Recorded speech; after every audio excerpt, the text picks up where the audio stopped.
Welcome back to the podcast. We have a great show for you today. Picture this. It is Monday morning. You are standing by the office coffee machine. You were just trying to wake up, We all know that feeling. right? Suddenly, you feel that dark Monday dread. A coworker walks up to you. They smile a big smile and ask, "So, how was your weekend?"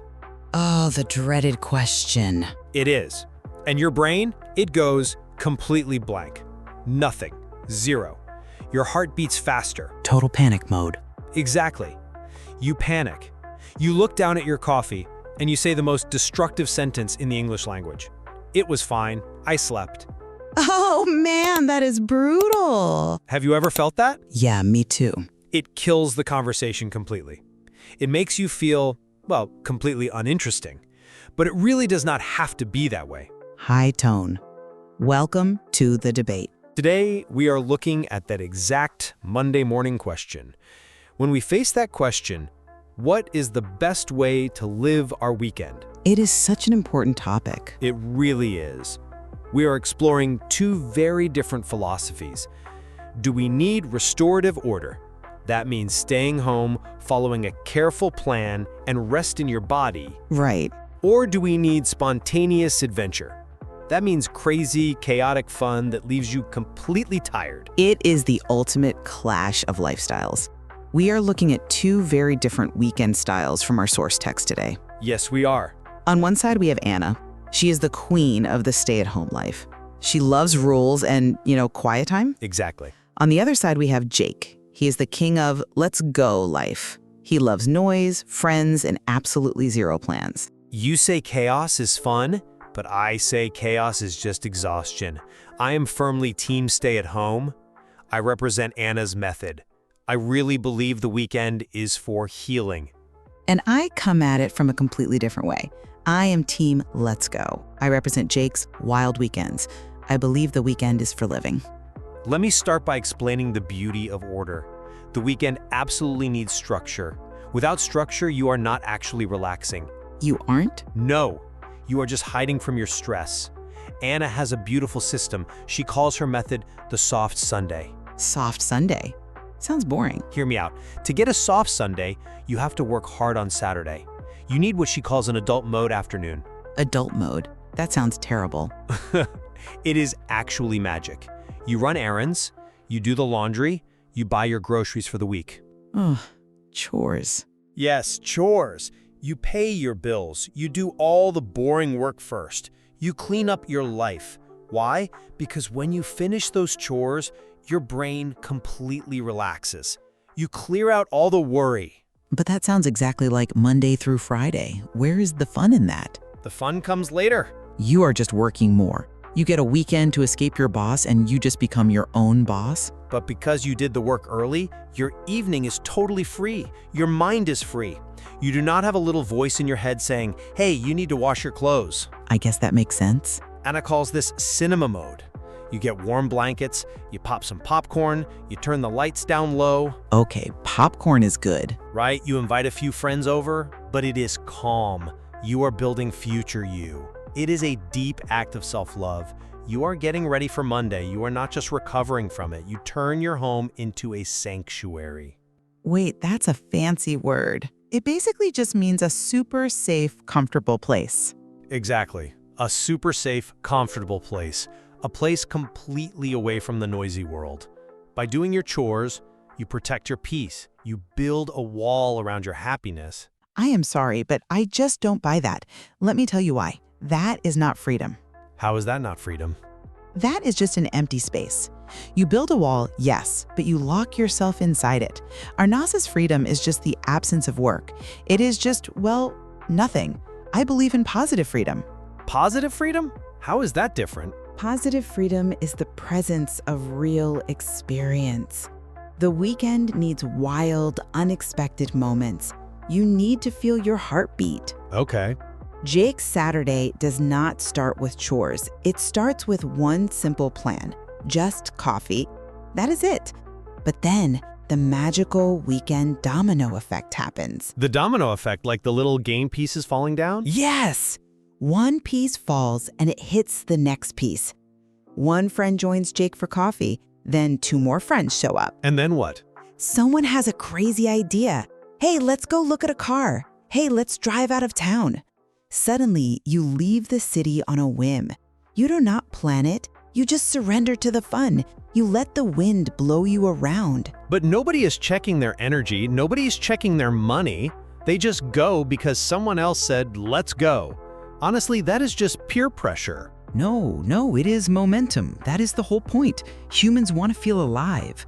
The goal of the weekend is to get exhausted. Exhausted? Why would you want that? Because you want to be completely wiped, like a phone on 1% battery. Being totally wiped is the price you pay for great memories. I completely disagree. You cannot get deep connections by sitting in silence. You get them by sharing a wild ride. Let's talk about that battery, actually. I think this brings us to a major disagreement. I want to use a metaphor here.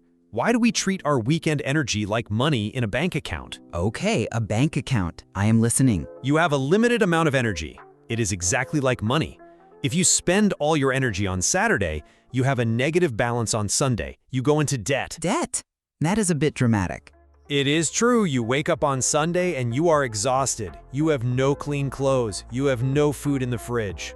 Yeah, but energy is meant to be spent. Why save it in a bank? Money sitting in a dark vault does nothing. It gives you security. You have to spend it to buy the memories. Think about the pure craziness of Jake's road trip. He gets in the car. They have absolutely no real plan. Which is dangerous. It is fun. A persuasive cousin tells them to drive. They turn down a random farm road. They are lost. They have no phones. They just sit on the hood of the car. And my absolute favorite part, they are literally judged by cows. Audible laughter. Judged by cows. I admit that is a very funny picture. Standing in a field while cows look at you. It is amazing. Even the cows look at them like, you guys are totally lost and completely crazy. This friction, this little problem creates what Jake calls big feelings on a small hill. Big feelings on a small hill. Yes. You sit in the quiet country. You are laughing with your friends about a mistake. You cannot buy that memory. You cannot schedule that kind of magic while you're, preparing your meals for the week. Friction brings people together. That is a strong argument. I understand why the cow story is funny, but have you considered the real cost of that friction? The cost. Yes, you have a laugh at the cows, but by spending all your energy, your bank account is empty, your body is tired, your mind is stressed. I wouldn't say stressed. Let's look closely at Jake's just coffee. The text says it always turns into a real-life group chat. Everyone is shouting directions in the car. Someone is playing loud music. Everyone wants to go somewhere else. It is pure chaos. Chaos is just high bandwidth communication. It is messy, yes. People talk over each other, yes. But it is vital. It is life happening in real time. But if your weekend is just a real-life group chat with everyone shouting directions, have you really lived? Or are you just running away from quietness? Running away? Honestly, I think Jake's wild trips are just a euphemism for avoidance. Wait, that's a fancy word. It basically just means a polite way to hide a hard truth. Yes, exactly. It is a polite way to hide a very hard truth. And the hard truth is this: sitting quietly with your own thoughts is scary for some people. Scary? When the room is quiet, you have to face your own worries. You have to face your stress. So, what does Jake do? He runs away to the cows. He uses the noise, the loud music, and the shouting friends to avoid himself. He fills his schedule so he does not have to think. Oh, come on. Jake is not running away. He is running toward the fun. He wants the texture of the real world. He wants to touch life, not just look at it through a clean window. Is he? Let's test that theory. What happens when the chaotic person tries to be responsible? We have a perfect story for this from the text. The lockout disaster. Oh, no. Here we go. High tone? Yes. This proves everything perfectly. Jake decides to try Anna's way. He tries to have a structured, quiet Sunday. He tried his best. He wants to do his chores. He wants to clear his mind. So he goes out to take out the trash. And guess what? He locks himself out of his apartment. The keys are inside. His phone is inside. He is holding a garbage bag stuck outside in the cold. He just stands there like a frozen statue. Okay, yes, he made a very silly mistake. I admit that. It is a huge mistake, and it proves my point perfectly. The spontaneous let's go people lack the discipline for a peaceful life. That is not true. You cannot just fake adult mode. You have to respect the details. Jake tried to build Anna's structure and he failed immediately. Why? Because he does not know how to plan. His brain is trained for chaos. I completely disagree. I actually defend this moment. I think this moment proves why Jake's way is better. Better? How? Look at how Jake handled the disaster. Did he cry? Did he panic and break the door? Did he fall apart? No. He handled it beautifully. He was holding a bag of trash in the cold. But he borrowed a phone from a stranger on the street. He called a friend. He found total calm inside the disaster. He actually smiled and said, "The worst thing today already happened." That is a very creative way to look at being locked out. It is a brilliant way to look at it. Life is full of problems. Jake knows how to handle problems because he faces them all the time. He turned a terrible mistake into a great story. A great story, sure. Make the most of it. That is his philosophy. Meanwhile, how did Anna's Sunday end? She ended it by ironing shirts and putting them on hangers. Which is very useful. Sure, her life is safe, her life is seamless and smooth. But Jake became a weekend's poet in that disaster. He got a narrative. He became the hero of his own funny story. He survived. But consider the physical toll on his body. He was totally wiped from Saturday. Then he was completely stressed on Sunday. He was suffocating under his own lack of planning. Well, He even admitted it to Anna. He said, "Your way is kinder to future you." He knows the truth. He knows Anna's way is better for his health. He is paying the bank penalty. he admits it is kinder, yes. But kinder does not always mean better. And that brings us to a very important layer of our discussion today. Okay, what is that? Think about where we get this story. We are talking about the English Leap podcast. It is a show specifically designed for English language learners. Right. So let's look at this from a language learner's angle. This is crucial. Which lifestyle is actually better for learning and connecting with new people? That is a very interesting pivot. You want to talk about language learning? It is the most important point. Think about the cold open you shared at the start of the show. We are all auditioning for the best weekend story. Auditioning? Yes. When you learn a new language, you want people to listen to you. You want to attract people. Whether you are making a video on YouTube or talking by the coffee machine, you need attention.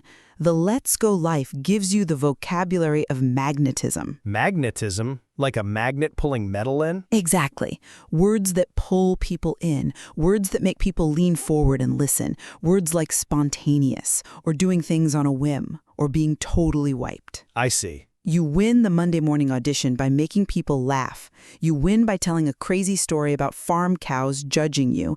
You do not win the audition by explaining how you folded your blankets or how you ironed your shirts. That is a fair point. Jake's life teaches the learner how to be interesting. And being interesting is the ultimate goal of speaking the language. I see why you think that. It sounds very exciting. But let me give you a different perspective. Go ahead. Being interesting is nice, but being understood is essential. Anna's life offers high utility. Utility. You mean it is useful? Highly useful.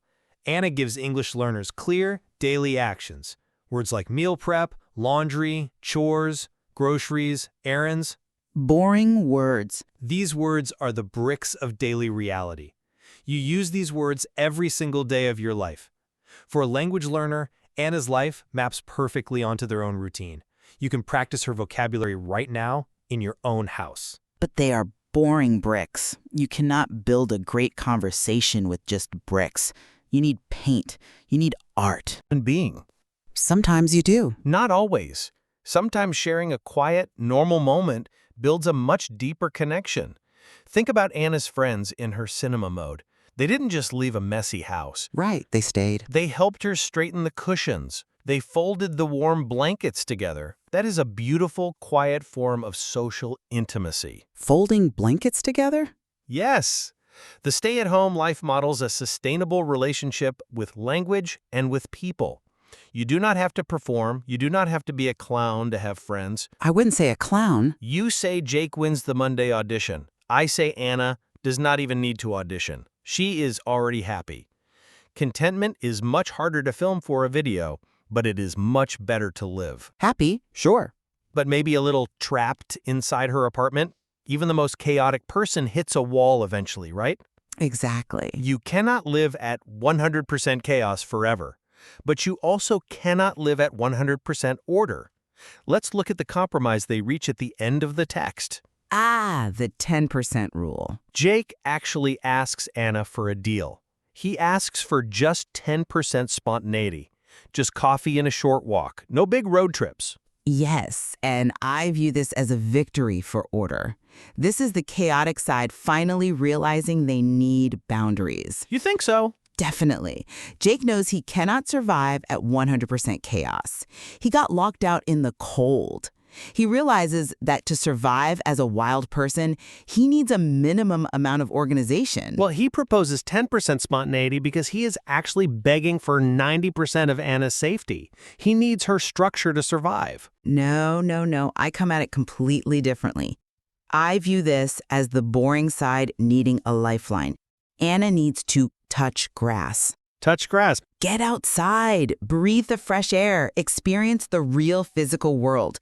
10% spontaneity is enough to change the flavor of the whole weekend. Just 10%? It is like adding salt to a soup. Just a little bit changes everything. If Anna stays inside her safe fortress of meal prep forever, she will never grow. She will just be a perfect, well-rested employee for Monday morning. Jake is offering her a lifeline. He is pushing her to expand her world.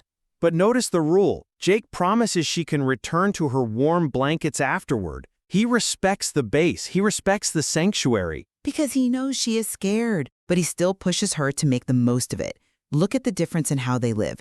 Jake bets it all. He goes all in. Sometimes he loses his keys, yes. Yes, he does. But sometimes he wins big with a magic moment in the country. Anna just gets guaranteed returns. She always knows exactly what will happen, and guaranteed returns are boring. But guaranteed returns give you sanity. They give you peace. When Anna wakes up on Monday morning, she does not have a phone gallery full of chaotic photos to sort through. That is true. She does not have a headache. She has a clean room, a prepared meal in the fridge, and a calm mind. In the modern world, having a calm mind is a massive victory. Well, they both have good points. And I love how they bridge this gap at the end. They sit down and do a calm words tour. It acts as a summary of their two lives. It brings the energy down. Yes, the energy calms down perfectly. And I think we should do exactly the same thing for our listeners right now. Good idea. Let's transition to our own word tour. I am going to speak very slowly and clearly for our English learners. We have 5 key words from today's debate. These words capture everything we talked about. Let's do it. Word number 1 is low-key. This means quiet and relaxed. It is not a big, loud party.